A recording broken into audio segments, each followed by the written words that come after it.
Welcome to অগ্রগতি Anjana's kitchen and blog. নমস্কার, অগ্রগতি অঞ্জনার কিচেন অ্যান্ড ব্লগে সকলকে জানাই স্বাগত।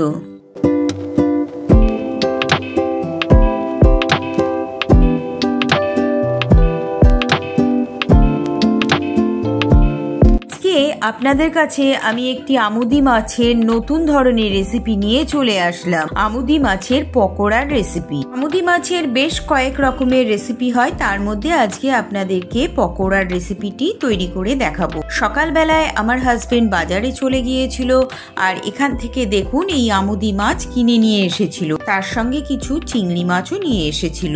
আর বাজারের ভিডিওটাও আমার হাজবেন্ড করে নিয়ে এসেছিল, সেটাও আপনাদের সঙ্গে আমি শেয়ার করে নিলাম।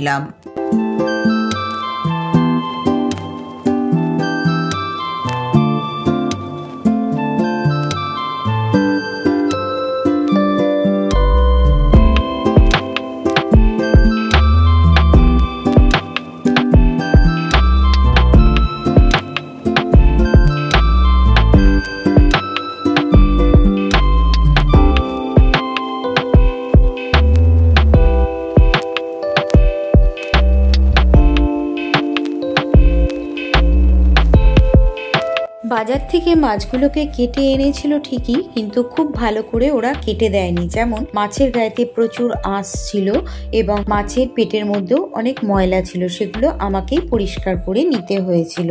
মাছগুলোকে ভালো করে ধুয়ে পরিষ্কার করে নেওয়ার পর আমি এইভাবে একটি প্লেটে সাজিয়ে নিয়েছিলাম। তাহলে চলুন এবার রান্নার রেসিপিতে চলে যাওয়া যাক।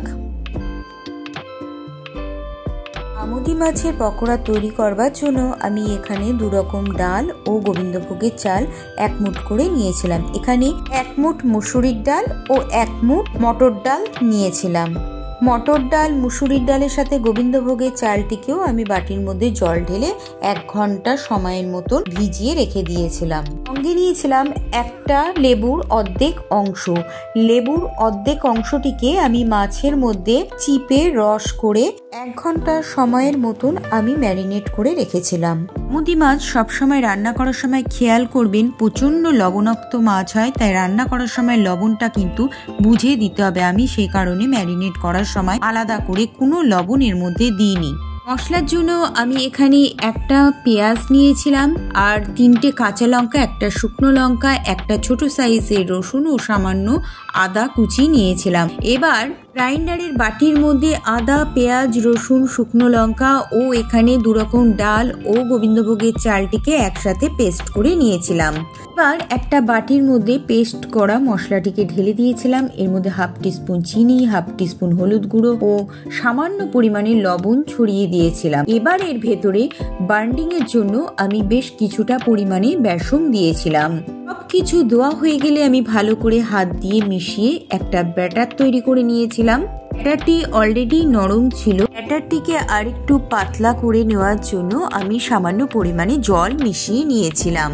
ব্যাটারটির মধ্যে জল মিশিয়ে নেবার পর হাতের সাহায্যে আমি ভালো করে ব্যাটারটিকে ফেটিয়ে নিয়েছিলাম। ব্যাটারটিকে ফেটিয়ে নেবার পর এর ভেতরে এবার আমি আমুদি মাছগুলোকে দিয়ে দিয়েছিলাম এবং আমুদি মাছগুলোর সাথে ব্যাটারটিকে ভালো করে মাছের সাথে একসঙ্গে মাখিয়ে নিয়েছিলাম। এবার গ্যাসের ওভেনে আমি কড়াই বসিয়ে নিয়েছিলাম। কড়াইয়ের মধ্যে বেশ খানিকটা রিফাইন্ড অয়েল ঢেলে গরম করতে দিয়েছিলাম। তেল যখন গরম হয়ে এসেছিল তখন ব্যাটার মাখিয়ে রাখা মাছগুলোকে আমি গরম তেলের মধ্যে এক এক করে ছাড়তে শুরু করেছিলাম।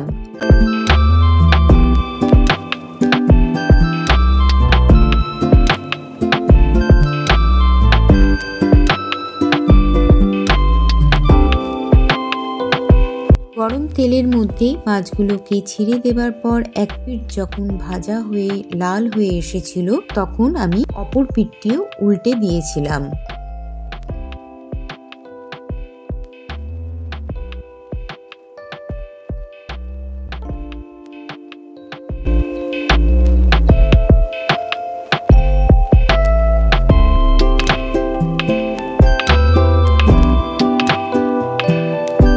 পকোড়াগুলোকে ভাজবার সময় কিন্তু গ্যাসের হিটটাকে লো টু মিডিয়াম হিটে রেখেই সমস্ত মাছের পকোড়াগুলোকে ভেজে নিতে হবে। হাই হিটে দিয়ে ভাজলে কিন্তু মাছের পকোড়ার উপরের কোটিংগুলো সব পুড়ে যাবে। আর মাছের ভেতরের অংশটা কিন্তু কাঁচা থেকে যাবে। সেই কারণে অবশ্যই কিন্তু খেয়াল রাখতে হবে মাছের পকোড়াগুলোকে ভাজবার সময় গ্যাসের ফ্লেমকে লো টু মিডিয়াম হিটে রেখেই কিন্তু মাছের পকোড়াগুলোকে ভেজে নিতে হবে। মাছের পকোড়াগুলো ভাজা আমার কমপ্লিট হয়ে গিয়েছিল। এবার দেখুন মাছের পকোড়াগুলো ক্রিস্পি এবং কুরকুরের মতন শক্ত ফ্রাই হয়েছিল, মুচমুচে কুরকুরে ক্রিস্পি খেতে হয়েছিল আর দুর্দান্ত স্বাদের খেতে হয়েছিল আজকে এই আমুদি মাছের পকোড়ার রেসিপিটি। আমি এখানে একটা মাছ আপনাদের ভেঙে দেখিয়ে দিচ্ছি, দেখুন কতটা ক্রিস্পি হয়েছিল, দেখেই অবশ্য বুঝতে পারছেন। দেখুন মাছের ভেতরটা কিন্তু একদম খুব সুন্দরভাবে ফ্রাই হয়ে গিয়েছিল, ভেতরে একটু কিন্তু কাঁচা বা নরম কোনো কিছুই ছিল না, সেটা আপনারা দেখেই অবশ্য বুঝতে পাচ্ছেন। এই আমুদি মাছের পকোড়ার রেসিপিটি আপনারা সন্ধ্যাবেলায় স্ন্যাক্সের সাথে অথবা দুপুর বেলায় ডালের পাতে ডালের সাথেও কিন্তু তৈরি করে খেয়ে দেখতে পারেন। আমি কিন্তু এটা আজকে ডালের সাথেই তৈরি করেছিলাম। তাহলে আজকের এই আমুদি মাছের পকোড়ার রেসিপিটি আপনাদের কাছে কেমন লাগলো? ভালো লাগলে আমার এই রেসিপির ভিডিওটি টিপসগুলো দেখে বাড়িতে আপনারাও তৈরি করে খেয়ে দেখুন আমুদি মাছের পকোড়ার রেসিপি। তাহলে আজকের ভিডিওটি আমি এখানেই শেষ করছি, আর পরবর্তী আবার নতুন কোনো রেসিপির ভিডিও নিয়ে আপনাদের সামনে আমি হাজির হয়ে যাব। আর আমার রেসিপির ভিডিওগুলো কেমন লাগছে অবশ্যই একটি কমেন্ট করে জানাবেন। আমার চ্যানেলে রান্নার রেসিপিগুলো যদি আপনাদের ভালো লাগে অবশ্যই আমার চ্যানেলটিকে সাবস্ক্রাইব করে দেবেন এবং পাশে থাকা বেল আইকনটিকে প্রেস করে দিয়ে অল নোটিফিকেশন করে রাখবেন, তাহলে আমি যখনই কোনো নতুন রান্নার রেসিপি আপলোড করব সবার প্রথমে আমার চ্যানেলের নোটিফিকেশন আপনাদের কাছে পৌঁছে যাবে।